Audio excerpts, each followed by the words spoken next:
Okay, the putting in some German, that was a bit of an exaggeration. I saw Dr. Walter put in some English, so I'm going to put in the same amount of German. So firstly, thank you very much. It's truly an honor to be here. Thank you very much to Maria and the team who've done an amazing job organizing everything. So who am I? I'm Nick. I work at AOP Artists, which represents performers collecting societies throughout Europe. We're proud to have LSG as a member from Austria. And obviously performers' rights, they're the big thing we're interested in. Okay, so here is a little bit of German. Gut gemeint ist das Gegenteil von gut. And this is what I'm going to try and talk about, because nobody's saying that the European Commission and the European Parliament are bad people. We're just saying that sometimes they get it wrong, and that can be for different reasons. So why? Well, they don't know the difference between performers' rights and authors' rights, or if they do, they don't think about it very much. They don't know how contracts work in reality. And the realities I'm talking about there are commercial realities. I think when you think about a performer, you have to also think about universal music, and you have to think where the reality is, who's going to win out in a fight between them. So here's an example of how the European legislature, the Parliament, the Commission, kind of get it wrong about performers' and authors' rights. So this is a resolution from the Parliament, absolutely fantastic. It contains everything you would want to hear as a performer. It says great things, talks about all the problems with streaming, all the problems with remuneration, everything. So it comes out, but you look at the title of it. It's for authors in the streaming market. Well, why not performers? Any discussion about streaming has to have all the people in the room. So the performers' organizations around Europe, we started lobbying, and thankfully we got it changed to include the word performers. And we made maybe 50 changes to the draft. All the time it was and performers, and performers. It kind of just copy-paste in every sentence. It was quite easy. But you'll see the title is still for authors, because apparently once it starts, you can't change the title. So we have the title, and we're happy to send this out to people and say, check out this report, it's amazing. I know it says for authors, but we couldn't change that part. But the rest talks about performers. Also, I said they don't really know much about contractual practices. Well, they've got a lot of money to spend on researchers, and I shouldn't say that, but they got these researchers whose name I have not included on that slide, to research contracts, and this took them about a year. They managed to get input from 38 musicians in a study that's designed to help policy making in the European Union. So, yeah, and 78 actors. Now, not only does this study contain so few performers, it also looks at authors. It looks at authors in the music sector, authors in the audiovisual sector. It looks at visual arts. And then it even covers video games and literary works, everything. So the Commission thought it'd be a good idea to have a study which covers every single sector you can imagine, including 38 musicians and 78 actors. Bearing in mind that of those 38 musicians, about 60%, 70% didn't even have a contract. So you've got they were non-featured artists, they were session musicians. So there was no contract, really. So we thought that we needed more information, and our friends at the International Artist Organization, they decided to make this study. and the AOP artist members, the European collecting societies for performers, they supported IAO, and we managed to get information from 9,542 musicians, which is like 9,500 more than the European Commission got. So a little bit arrogant, but I think it's better than the Commission one. It looks at the articles in the directive, and I'll go on to talk about that. I'm privileged to have listened to Dr. Walter, so you know what these articles are about. I won't go through them. I'll talk about the first one though, and this is something that is what Dr. Walter was talking about, so I won't go into too much detail. But the important thing with this article, it says that member states should be free to use different mechanisms to make sure that authors and performers get this fair remuneration. Now, various mechanisms are possible. The law doesn't say it has to be this, has to be that. The first one we've got mentioned there is more or less what Dr. Walter was recommending. That will be our preferred option as well, so we fully support all the suggestions that Dr. Walter made. There are alternative options. I will speak about the collective management of the making available right, because that's quite interesting. But sticking to this one, you have to introduce a mechanism. You can choose which one, but it has to be a mechanism. And some member states didn't quite get that. Sorry, Austria, you didn't get it. And all you did was to take the wording from Article 18, copy, paste, tick, done. And is the Justice Minister still here? No. So the European Commission, I don't think, is going to accept that when they review the directive. I'll talk about that. And as I think Dr. Walter was getting to it, if you don't have a mechanism like a remuneration right, you're not going to end up with fair remuneration. So plenty of member states have done it. Belgium, Poland, more or less going with what Dr. Walter had recommended. Croatia's a really interesting one. It's a completely different system. What they said there was the government realized that quite a lot of the time, performers don't have any contract. So record labels are going around doing whatever they want, and there's not even a contract. So they thought that wasn't great, and they said to the record labels, okay guys, unless you can show us the contract that you have, we're going to take care of the making available right, and we'll collect the streaming money on your behalf. And guess what? The record labels were not able to find a lot of written contracts. So, thankfully, the collecting society in Croatia, HUZIP, they're now collecting some of the streaming money, in particular for non-featured artists. Other countries that have come up with one of these mechanisms, these ones cover the platforms like YouTube, TikTok, user-generated contents platforms. And these were ones which already had a mechanism.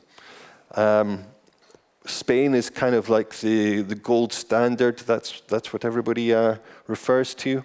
But when it came to this directive, they said, we need to update it. So they changed the law and they updated it to include platforms like YouTube and so on. So that's my attempt at German. I'll let you read it. So that was the problem. If you've got this kind of transposition in your law, it's not really a step forward. Just saying that performers have to have fair remuneration doesn't really change anything. So we looked at the what artists thought about that, what musicians thought about this. And in the Streams and Dreams report, we found that only 5% of artists were satisfied with their streaming remuneration. So if this directive was supposed to make sure that performers got appropriate remuneration, why are only 5% satisfied? 88% felt that they weren't distributed in a fair way. That's really understandable when you think about non-featured artists, the session musicians, because they get zero from streaming platforms like Spotify. They'll get paid when their songs are played on the radio, but for some reason, when the same song's played on a platform like Spotify, they get no money. I think I like talking about the session musicians because they've got such a difficult situation. You know, if you signed a session contract in 1970, did that cover streaming? Did that cover AI? Do you think that the €5 you got in 1970 is appropriate for the way that recording was exploited? Anyway, we also looked at transparency. And this is, I don't think record companies want you to know about this because the obligation on them is really, really strict. They have to give you information on all revenues generated. And there's a lot of money that's going around in these record labels. It's not just, oh, we made this from streaming. They make money from advertising. They get money from T-shirt sales, all these kind of things. And that's what this article says that they have to provide. I'll go on to problems that might cause. Some of the laws even say, the national laws, even say that the record label has to reveal confidential information. So that means like the terms of the agreements they've got with platforms like Spotify and Amazon and Deezer and all these kind of people, that is huge. No artists that I know are making use of it at the moment, but in some countries it's going to cause a lot of trouble. Major labels, they say, no, we've already done it. Everything you get at the moment, we completely comply with this obligation, which is obviously not true when you speak to any artist. They're not receiving this information. That's what the Streams and Dreams report said. To give you an explanation here, 35% of people said that they were receiving this information, but they didn't understand this part here. They need to receive information on the mechanism used to calculate the shares. And a better illustration is to ask whether they had received more information after the directive. And here you will find there was no change, pretty much. Only 11% received more information after the directive was introduced. So basically, nice and writing, thank you, Commission, looks good, but it's not changed anything. This is a bit that I think is great. I don't know if you know about this, but Universal Records just did a deal with Udio, and in fact, Warner have just done a deal with Udio, I think yesterday or the day before. And this was suing about AI. You all know the subject. But as part of the settlement, money was going to be paid by Udio to Universal for the copyright infringement that these AI companies have obviously been doing in the creation of their models. So I don't know how much it is, but I guess it's going to be quite big. And so when Udio pays this money to Universal, are musicians going to get any of that? If Universal pay 100 million euros to Universal, which is not unlikely, how is that going to flow down to the musician? With this transparency provision, wherever it was, you're supposed to get from traditional sources, but licensing fees, from everything, you're supposed to get this information. So under the directive, performers should know what this amount was, and they should know how much they're getting, and they should know why they get it, and why their friend got €5 and they got €10. So it's an important provision if it works. I meant to say at the start, if anybody has any questions, please jump in, because I'm talking for a long time here, so please do. The next provision, contract adjustment. This is also something that's very well intentioned and actually very, very relevant. If you think about the fact that so many contracts were signed before streaming, pretty much every contract was signed before AI companies like Udio were operating. So when you signed your contract, you had no idea that AI was coming. You had no idea that streaming was coming. So you signed the deal, no idea what was going to happen. And in those days, when we were talking about traditional records and CDs and cassettes being sold, the royalty rate could be something like 8, 9, 10%. When Radiohead were making their albums, to begin with, their royalty rate was 16%. So I think Radiohead fans would think that 16% is a little bit low. So this is the kind of situation where this article could help. Looking at the results of Streams and Dreams, well, 4% of artists actually asked their record label for their contract to be adjusted. So why did only 4% of artists ask? Were they scared of confronting the label? Very possibly, because if you go to your record label and you say, I want more money, they're not necessarily going to think you're the greatest person in the world.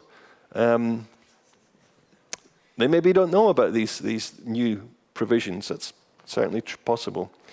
So, okay, 4% did ask, and how did that turn out? Well, not so great.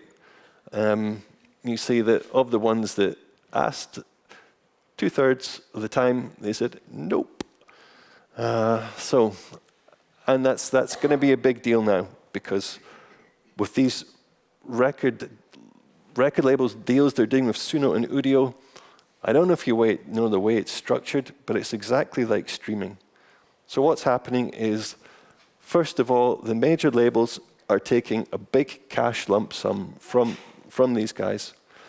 They then have the licensing deals, just like they had with Spotify, and just like they had with Spotify and all these other people, they take a share in the companies.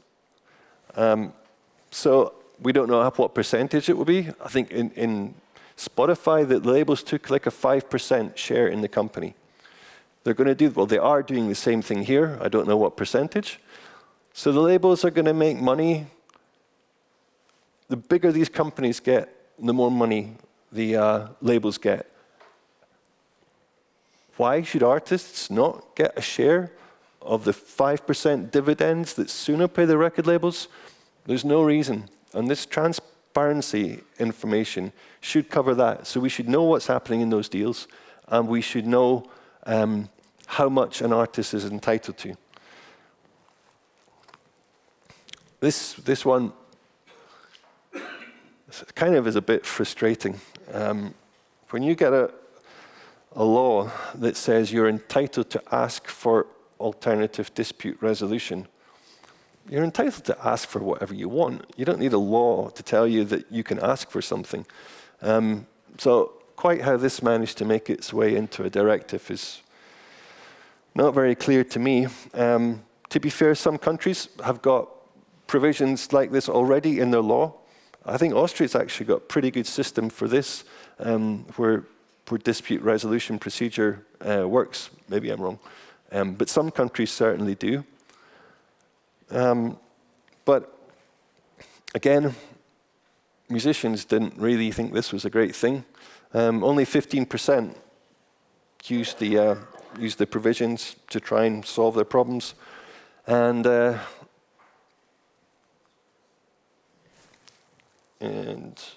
yeah, didn't turn out so great. 40% were successful. And yet the thing that frustrates me about this clause is that, let's say the record label does agree. Said, okay, we can have ADR. It's going to be really expensive for an artist to do it, but they find a lawyer, they do it, great. They're not happy with the outcome. It still has to go to court. So if a label is really, really like wanting to be difficult, they'll go, yeah, do the ADR, do it, fine, spend. We don't agree, go to court. So you're back at the beginning. And this one is the most pointless of all. If your rights are not being exploited, you can get them back. Well, as a musician, if your music is on a streaming platform, your rights are pretty much certainly being exploited. It doesn't matter that it's not being streamed, it doesn't matter it's not being used, but its existence on a streaming platform means that it's being exploited. So this is great for any musicians whose music is not on a streaming platform, but that's maybe like 0.001% of musicians, so let's not pretend that this is helping anybody. Yeah, so it just won't help. Here we have the results from Streams and Dreams. Again, not many artists made use of it. The ones that did weren't very successful. So, conclusions on Streams and Dreams. We were really happy to get this amount of responses from 19 countries. And I spoke to one of the European commissioners, and I explained that his study had 38 musicians and that this one had 9,000. Maybe he should read this one. And he was very, very polite and said, yes, please, great, that's what we need. We need data. But let's see whether they do or not. Like I say, I'm not saying the Parliament and the Commission are bad people. They just don't really understand the realities. I've explained that Article 21 ADR, Article 22 right of revocation are totally pointless. So it's so obviously pointless that how can they think that this is a step forward for performers when you have two things which are totally meaningless? But transparency, contract adjustment, they're a big deal. So I think I was asked to speak on whether the directive has created fair remuneration. Well, definitely not at the moment. But leaving aside alternative dispute, that one, ADR, and right of revocation, there is some good stuff in there. But working in Brussels, I know the way that the European Commission operates. I know the way that the European Parliament operates, and that can be summed up as very, very slowly.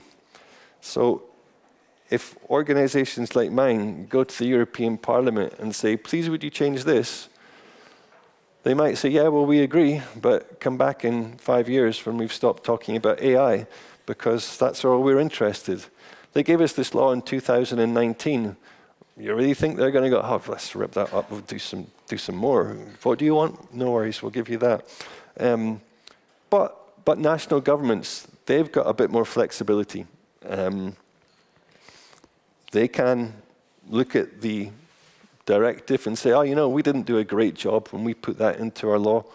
You have wonderful organizations like the Austrian CMOs who are in a position to point that out, to explain the problems.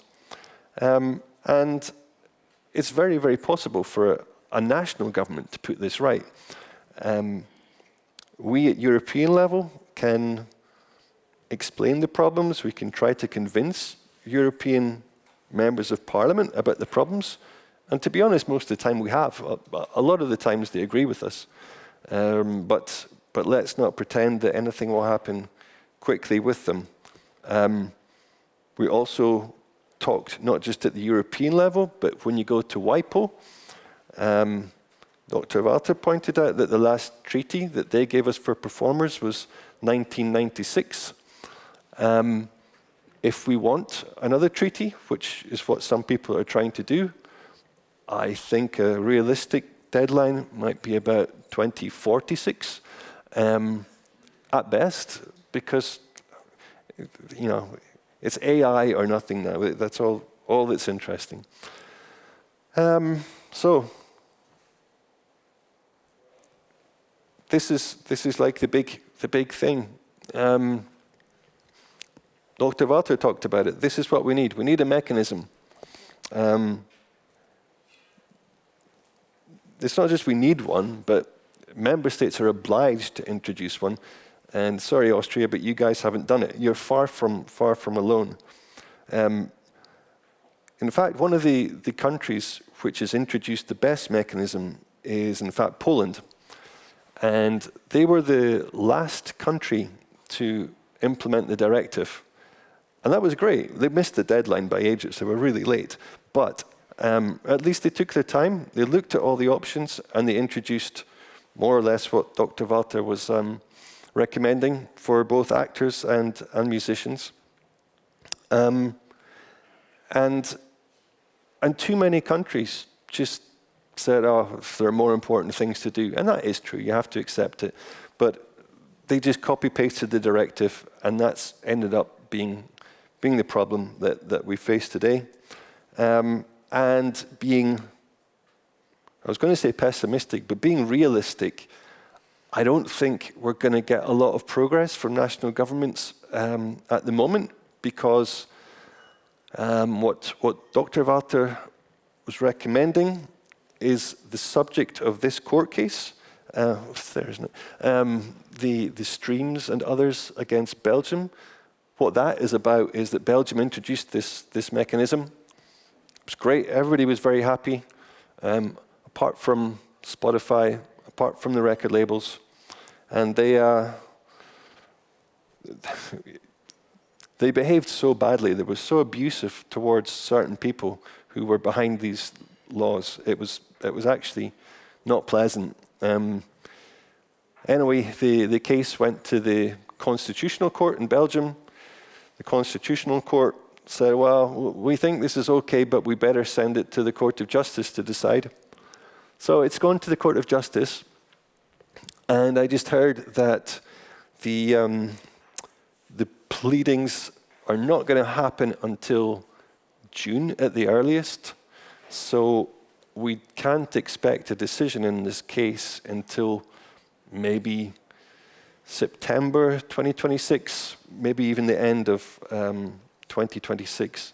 So to be fair, if I was a government, I wouldn't be introducing a mechanism now until I knew what that case was going to say. So sorry to be on the side of governments that don't want to introduce mechanisms, but being realistic, you do have to wait and see what the court says. And that, basically the court's going to say, these mechanisms, they have in Belgium, they have in Poland, they have in Spain, they are okay or they are not okay. So we'll see.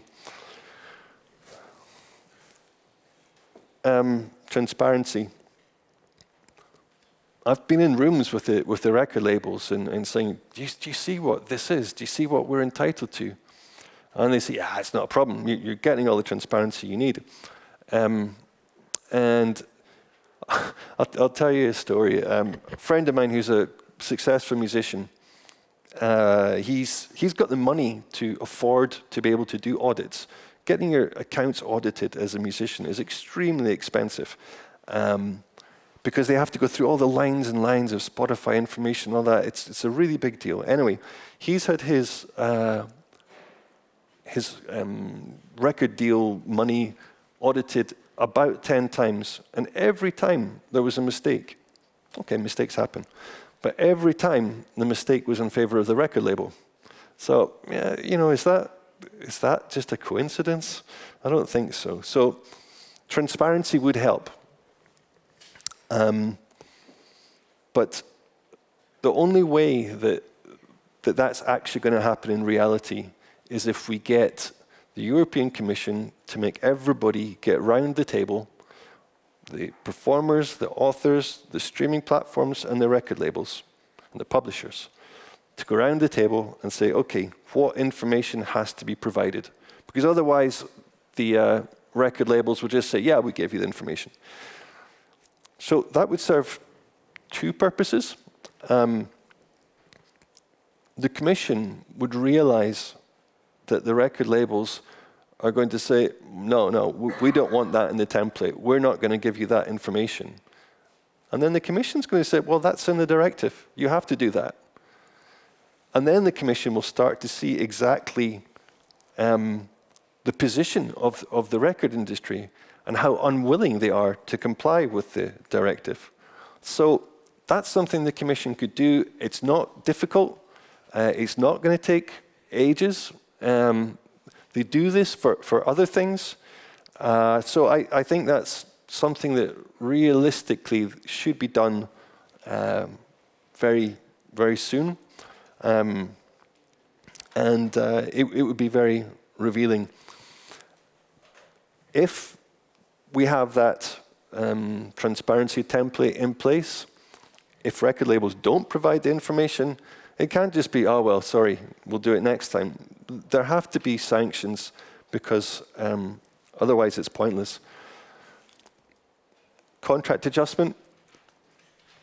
Can you imagine if every Austrian performer went to their record label and said, oh, hang on, apparently all my recordings are being used for AI and I didn't consent to that and I'm not getting paid for it. Can you adjust my contract? Because that wasn't known at the time that I signed my contract. Every Austrian performer did that, and the record label had to say, okay, yes, no, yes, no. It's not realistic. So one thing that could be done is to have one royalty rate for contracts, and that would apply to everything. So we would just say, okay, there is a minimum of X% that has to be paid to the artists, and that makes it simple. The Impala that represent the independent record labels, big ones, Beggars Banquet, smaller ones, they're okay with that. They say, yeah, sure. In part, that's because independent record labels pay performers probably 40, 50% royalties already. But it's on the table, and we think it's a good idea.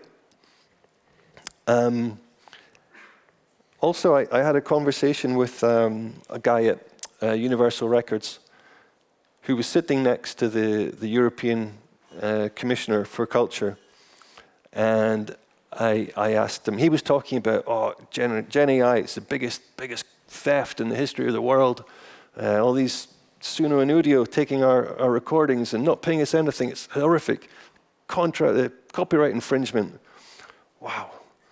And I said to him, okay, so Universal Records, you're going to use all these records that have got non-featured artists, session musicians on them.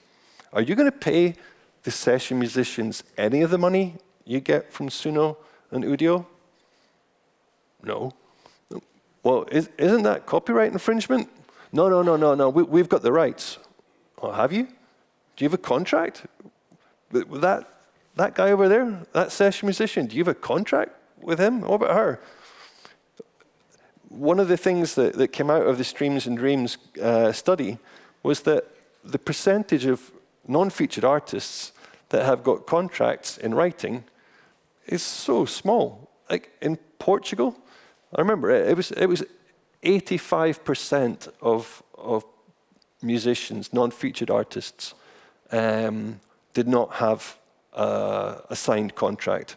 I think 85% had never had a signed contract. It was the same in most countries.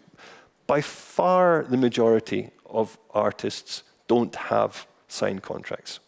But Universal Music think that's okay. They say, yeah, when you made that record for us, yeah, I mean, back in 1990, yeah, you knew that AI was coming, and we didn't need to put that in the contract. That was fine. So yeah, we're going to get all this money from Suno and Udio. It's going to be great. And no, we won't share it with you. Gen AI, every day you look at the music business press, there's a new deal being done. It's going to be huge. And as usual, session musicians are completely left out of the equation. So, lack of commercial realities. The main thing on this slide here is the last bit. Enforcing rights is expensive. So even with all these things in place that I've been talking about, to get the money to sue a record company is so difficult.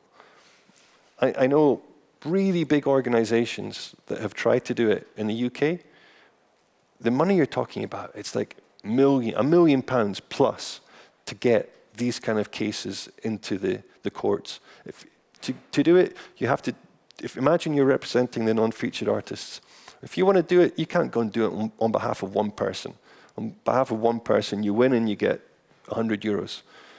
So you have to do it on behalf of all the featured art, on all the non-featured artists. And that's just realistically impossible. So basically, having the rights is not really even that useful, because so often you can't enforce them.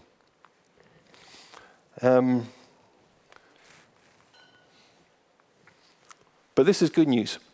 So in the directive, there was an obligation on the Commission to review it by no sooner than June 2026. And they're doing their best. They've put out a tender to get a researcher to do the review. And it's pretty impressive.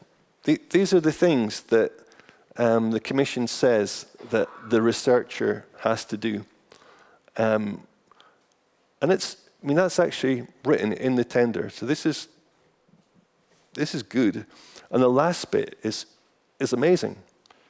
So what the researcher has to do is to actually see, okay, is this transparency thing, is that achieving anything?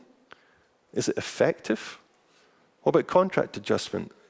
So they don't need to look at the law and look at Austrian law and say, oh, okay, you put the transparency thing in your law, that's great, done, good. They will have to go further, and they will have to see whether that's made any change. And when you look at the Streams and Dreams study, which was done 2024, that will show that it's not effective. Now, part of this review, the contractor, the researcher, has to send a questionnaire to all the national governments in which they're going to ask, has this been effective?